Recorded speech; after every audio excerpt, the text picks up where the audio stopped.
The cardiac cycle refers to the sequence of events that occur and repeat with every heartbeat. It can be divided into two major phases, systole and diastole, each of which subdivides into several smaller phases.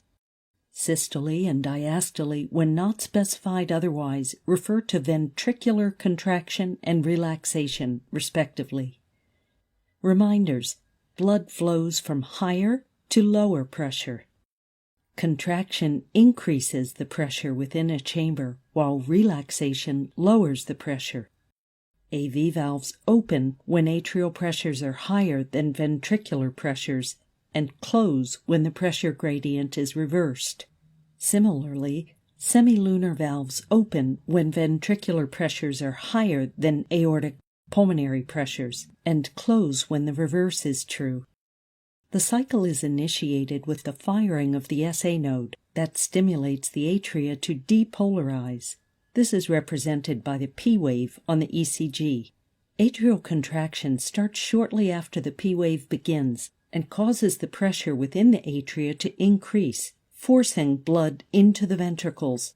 Atrial contraction, however, only accounts for a fraction of ventricular filling, because at this point the ventricles are already almost full due to passive blood flow down the ventricles through the open AV valves. As atrial contraction completes, atrial pressure begins to fall, reversing the pressure gradient across the AV valves, causing them to close. The closing of the AV valves produces the first heart sound, S1, and marks the beginning of systole. At this point, ventricular depolarization, represented by the QRS complex, is halfway through, and the ventricles start to contract, rapidly building up pressures inside the ventricles. For a moment, however, the semilunar valves remain closed, and the ventricles contract within a closed space. This phase is referred to as isovolumetric contraction, because no blood is ejected and ventricular volume is unchanged. Ventricular ejection starts when ventricular pressures exceed the pressures within the aorta and pulmonary artery. The aortic and pulmonic valves open, and blood is ejected out of the ventricles. This is the rapid ejection phase. As ventricular repolarization, reflected by the T wave, begins, ventricular pressure starts to fall, and the force of ejection is reduced.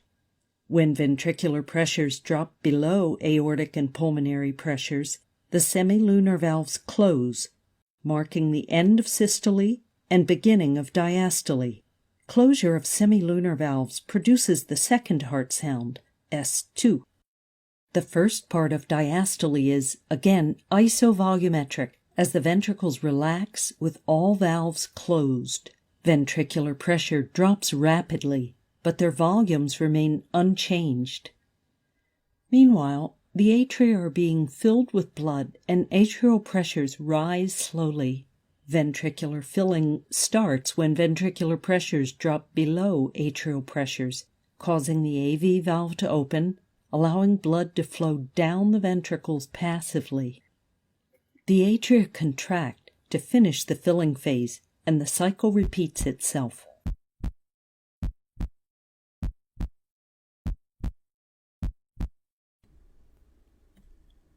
Thank you for watching. Please feel free to suggest a topic you want us to cover by leaving a comment below.